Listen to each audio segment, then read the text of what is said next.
لازم بس نبقى عارفين ان تفاعل الناس مع الاحداث غير بعض. اكيد في حاله جامعه دلوقتي ان كلنا حاسين بالعجز والوجع والالم، لكن قدام ده ردود الافعال بتكون مختلفه. في ناس بترتبك وما بتعرفش تتصرف، وبيكون بالنسبه لها الانسحاب مش فكره حل، ولكنه هو ده رد فعلها تجاه حاجات كتير صعبه بتشوفها. في ناس بتكون متطرفه جدا في ارائها وعنيفه، وناس تانية بتاخد اراء تبدو للناس حياديه. لازم نراعي حاجه، ان اللي بيجرى كله جديد علينا، الاحداث المتلاحقه ورا بعض والعنف المتتالي ده صعب ان العقل يعرف ياخد معاه ردود افعال مظبوطه جدا. لازم بس نلتمس لبعض شيء من الرحمه، ان كل واحد بيتصرف حسب امكانياته، ربنا اعلى واعلم بالنوايا. الحيره والتوتر احيانا بيعطل ناس كتير انها تعرف تتصرف اصلا وتاخد رد فعل انت شايفه مناسب جدا وهو اللي لازم يتعمل دلوقتي. تاني حاجه مهمه جدا عشان نحاول نحافظ على اتزاننا النفسي في ظرف صعب جدا واستثنائي، انك على قد ما تقدر ما تتابعش بشكل لحظي كل الحاجات اللي بتحصل. انا عارفه طبعا ان في مساحه جوانا غصب عننا حاسين ان في هم عام وان كلنا لازم نبقى عارفين اللي بيجرى ثانيه بثانيه، بس حسن التصرف دايما بيحتاج عقل نوعا ما عنده شيء من الهدوء.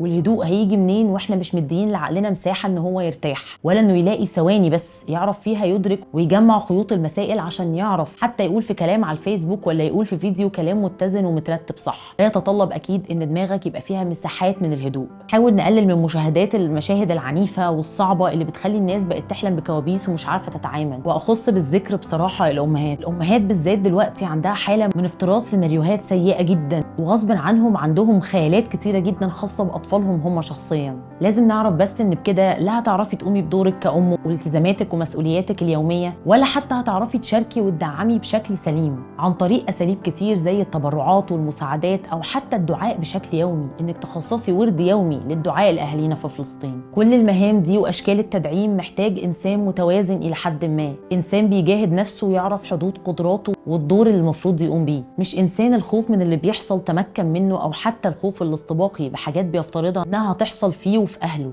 اكيد الانسان ده مش هيعرف يكون داعم باي طريقه.